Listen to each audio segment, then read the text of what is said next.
Ya mantap, balik lagi bersama gue Bagas di podcast Wirausaha nih, podcastnya orang-orang sukses.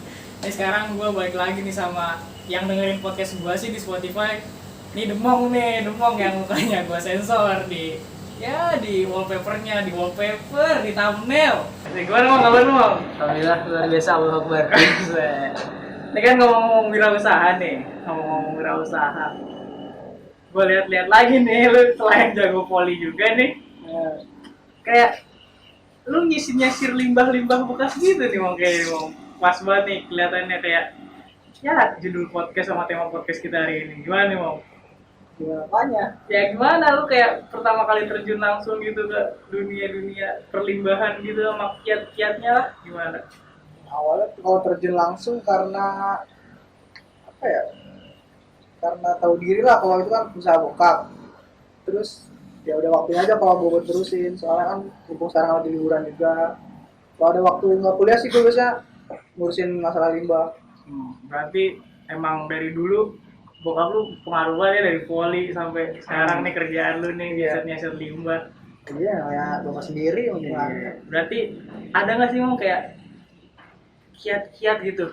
Apa jangan gitu dulu deh ke basic-basic. Gimana sih lu bisa tertarik gitu kan dunia limbah kan kesannya gimana gitu kayak kotor, jorok. Kenapa lu kayak tertarik gitu dunia Cuan, karena cuan, ya, iya. Emang Ada cuan masalah sih. kotornya tapi ya perkara duit aja sih. Yang penting ada duit, ya gue kerjain. Iya. Berarti tapi sebanding gak sih mau kayak kerja lu capek nyari-nyari barang gitu sama harga yang lu dapet gitu berbanding gak sih? Tergantung sih kalau sebanding apa enggaknya kan apa setiap orang punya masing-masing. Ya, kalau menurut gue sih sebanding apa yang dikerjain gua sama hasil yang didapat. Terus kan ini ngomong limbah nih. Limbah apa sih yang lu kumpulin atau yang lu ambil-ambil gitu? Limbah sih ya paling kalau misalkan dengan usaha bokap cuman masalah limbah kertas kayak kardus terus kantong semen segala bekas-bekas buku kayak gitu kan. Nah, kan limbah juga kan ada hubungannya sama orang-orang nih yang ngepul gitu. Terus ada nggak sih kayak salah-salah paham komunikasi sedikit gitu sama misalkan lu naruh barang segini tapi yang nampung nulisnya segini atau ada permasalahan-permasalahan kecil di bidang kayak gitu nggak sih? Buat permasalahan banyak mungkin kan kadang-kadang kan kalau di tempat gua kan kayak tempat gua ya pengepul juga cuman banyak orang pengepul tuh ngirim ke tempat gua. Kadang-kadang dari orangnya itu suka curang sengaja gitu barang suka dibasahin. Nah situ peran gue tuh peran pentingnya sebenarnya di situnya gue harus lebih jeli lihat barang itu kayak gimana. Kalau misalkan basah ya kira harus gue potong berapa persennya kadar airnya berapa. Ya, itu kadang-kadang sering kecolongan gue kadang-kadang barangnya gue keluarnya kan suka kering kalau dalamnya basah ya jadinya beratnya karena air jadi gue beli air bukan beli barang itu. Jadinya dicurangin ya intinya ya dicurangin. Itu juga salah satu berarti kesalahan dalam komunikasi dari orangnya kan dari orang misalkan ini gue naruh segini beratnya segini kering semua tapi dalamnya ternyata ada yang basah. Nah itu tugas lu tuh buat ngejelin kayak karena emang orang itu sengaja dibasahin biar berat yang mau curang kayak gitu. Terus kalau kayak gitu tuh masalah kayak gitu solusinya gimana tuh lu ngomong langsung ke orangnya lu kasih tahu atau kayak gimana atau ada kayak cara lain gitu ngasih tahu ke orang? Ya pertama kita omong dulu baik-baik. Ini kalau barangnya basah gini enaknya dipotong berapa persen. Persetujuan antar kedua belah pihak aja. Biar enak aja.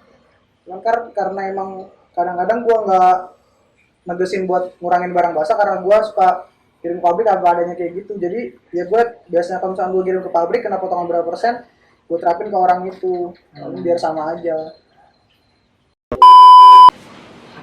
Oke nih, balik lagi yang pertama kali lagi nih, awal banget lu nerusin usaha bokap lu tuh dari tahun, bukan dari tahun sih, dari umur berapa sama kelas berapa sih Bang udah nyeset-nyeset limbah-limbah sampah ini? Nyeset terjun langsung tuh perkenalan tuh mulai dari SMP sih. SMP. Dari SMP kan gue pulang cepat tuh jam 12 siang.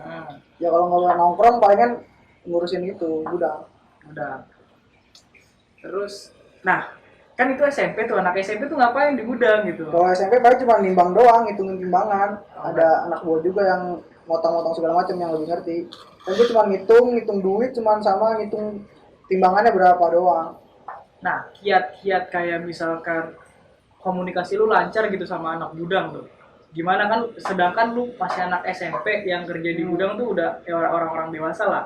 Kayak gimana tuh, kayak lu berkomunikasi sama orang gudang tuh gimana? Caranya dari anak SMP tuh. Problem juga sampai sekarang sih. Kadang-kadang gue juga merasa nggak enak kalau misalkan negor sama kalau misalkan anak gudang suka ngelakuin kesalahan kan. Walaupun sekarang gue udah lumayan itu kan, tapi hitungannya masih paling muda lah di antara anak gudang yang lain. Ya mungkin gue nggak, mungkin kalau ngomel beberapa kali sempat, cuman ya kayaknya nggak ada wibawanya, belum terlalu ada Iya, wibawanya. soalnya lu masih SMP gitu kan ya. Lu masih Bahkan SMP. sampai sekarang. Cuman mungkin kalau sekarang udah, karena gue udah sering di sana juga udah pada ngertiin kalau misalkan gue ibaratnya yang itunya lah, bosnya segala macam, mereka juga lebih ngertiin sekarang. Kalau gue ngomong apa bakal dipertimbangin lagi omongan gue, nggak kayak dulu. Nah, kan itu kan jalanin bisnis bokap lu nih, nerusin lah itu kan, nerusin. Apa bokap lu masih terjun langsung juga nih di daerah-daerah gudang-gudang itu?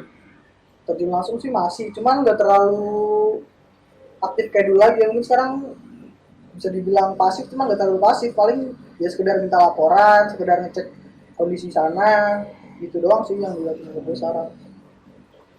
Berarti sekarang total anak gue udah berapa? Saya gue jadi gali-gali. Sedang ngomongin untung aja. Iya. Nah, gua ada kalau di gudang tuh ada 11 orang, di kantor ada 4 orang.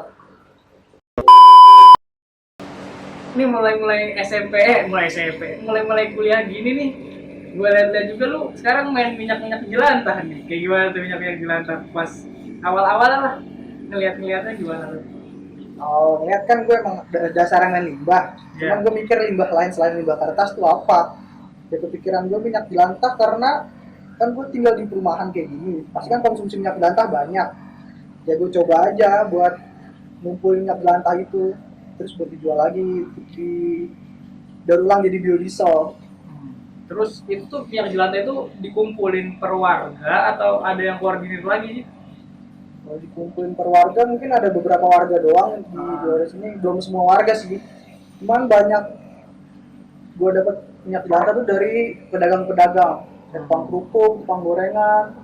Nah, gitu. itu kan lu berkomunikasi nih sama kayak pedagang-pedagang. Cara lu kayak misalkan mau minta minyak jelantahnya gimana nih? Mau lu minta ada minyak jelantahnya enggak, mau saya beli atau gimana tuh cara komunikasinya? Ya kayak gitu, apa nanya dulu pakai minyaknya ada minyak sisanya enggak, kalau misalkan ada biasanya dibuang apa dijual apa dikumpulin kayak gimana. Kalau misalkan mereka biasa dibuang, gue suruh kumpulin, mungkin gue suruh taruh drigen terus kumpulin, ntar gue kasih harga berapa, terus gue terangin intinya buat apa, kan buat biodiesel. Nah akhirnya mereka mau ngumpulin yang, tapi gue bayar per liternya itu.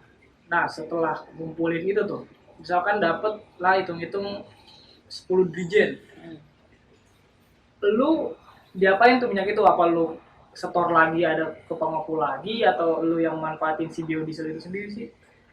Untuk pemanfaatannya masih orang lain sih. Gue ada channel itu, dia eksportir buat ke Jerman sama Singapura, itu buat ngolah itu jadi biodiesel minyak jelantahnya. Nah, ngomongin minyak lagi nih, selain minyak-minyak jelantah, lu main minyak-minyak apa lagi sih? Kayak minyak-minyak baru gitu, lu main gak sih? Iya, tapi baru berapa, kira-kira 2 bulan 3 bulan kalau main minyak baru kayak gitu. Nah, minyak baru tuh. Tapi gue denger tuh kemarin lu sempat ketipu tuh, gimana tuh? Ketipu berapa? Sebutin aja angkanya.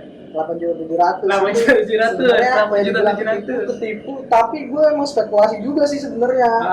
Karena gue baru terjun di itu, gue lihat harga kayak gitu, ada nafsu juga, gue main transfer aja. Jadi ya udah kok. Sebenarnya gue nggak terlalu ngarepin barang datang tuh pas waktu itu. Ini gue apa enggak ya? Gue udah pikir-pikir, gue pas itu bayar tuh udah pikiran 50% datang, 50% enggak, udah 50-50 aja. Ini ternyata nggak datang. Ya udah. Tapi dari ketipu itu malah lebih giat ya? Iya, malah lebih giat lagi. Lebih pilih-pilih juga tuh gimana, lebih tahu. Terus yang terakhir gue denger kedatengin satu Wingsbox tuh. Gimana tuh ceritanya tuh bisa ngedatengin satu Wingsbox? Gak jadi. Oh, kenapa tuh gak jadi? Coba ceritain. Pasti ada kegagalan tuh. Apa sih kegagalannya coba? Awalnya udah DP tuh, gue tuh inbox tuh. Kalau nggak tahu tuh Wingsbox tuh yang trailer gitu loh, truk-truk gede-gede gitu. Nah, iya, yang isinya bisa muat sampai 1.000 ya, 2.000 karton, isinya 6 set. Sebanyak apa tuh coba? Gimana, coba ceritain.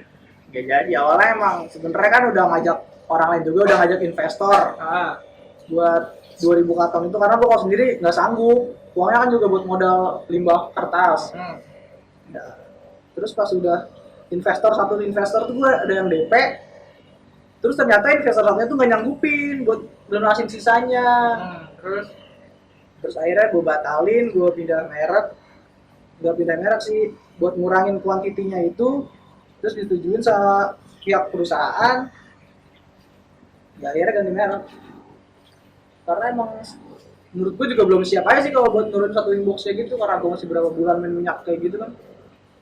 Terus tapi itu gimana tuh? Si satu Wingsbox itu DP-nya balik atau ganti merek dikurangin kuantitinya? Ganti merek, dikurangin kuantiti juga harganya beda, lebih murah. Makanya gue lebih bisa buat nyari gitunya, dananya itu lunasin. Berarti itu gara-gara investor yang satunya nggak nyanggupin buat lunasin ya? Iya, karena emang udah ratusan juta, gue juga dana gue ya sayang aja pakai buat minyak, mending gue buat pakai buat limbah. Soalnya perputarannya kan juga buat modal juga, kalau misalnya gue pakai ke minyak nanti takutnya malah ngadet gitu buat limbah gue. Nah tapi kayak gitu-gitu kan pasti ada perjanjiannya ya, apalagi udah di atas 1.000 karton tuh. Nah apa sih yang lu dapat, apa yang lu disangsi gitu sama si perusahaan itu? Ada nggak sih sanksinya buat lu gitu? Perjanjian itu emang kalau udah DP uang nggak bisa balik, cuman emang ada buat itu, buat ganti merek sama pengurangan kuantiti itu. Ya akhirnya untung masih bisa diusahain itu sama pihak perusahaannya. Nah terus ada kayak pesan-pesan nggak sih kayak buat yang mau main-main minyak baru ya, terutama ke kayak apa sih pesan-pesan buat kayak lu jangan gampang ketipu atau gimana, ada nggak pesannya? Ya jangan gampang ketipu, ya harus lu sebenarnya tahu dulu harga pasarnya berapa, ngecek ya gampang aja sih sebenarnya. Lu ngecek harga pasar, lu cek di Facebook aja, cuman terus cek buka grup jual beli minyak kayak gitu kan ada harga pasarnya. Kalau enggak lu ke supermarket, lu cek harganya ya, kira-kira kalau misalnya lu dapet dapet harga murah gitu ya lu bener-bener harus pastiin orangnya dulu, perusahaannya dulu, NPWP-nya bener apa enggak, takutnya perusahaan bodong segala macem. Terus ya kalau misalkan udah kira-kira lu pasti, emang buat DP dulu tuh emang minyak tuh sistemnya kayak gitu sih kebanyakan. DP dulu baru pre-order. Baru pindah harga lebih murah. Kalau barang ready stock tuh emang harganya udah beda jauh sama harga supermarket, harga sales ibaratnya. Jadi berarti harus belajar dulu, jangan langsung terjun. Lu hitung-hitungannya tuh terjun berani gitu ya. Lu belum bawa parasut udah terjun dari helikopter gitu kan. Kayak gitu ibaratnya.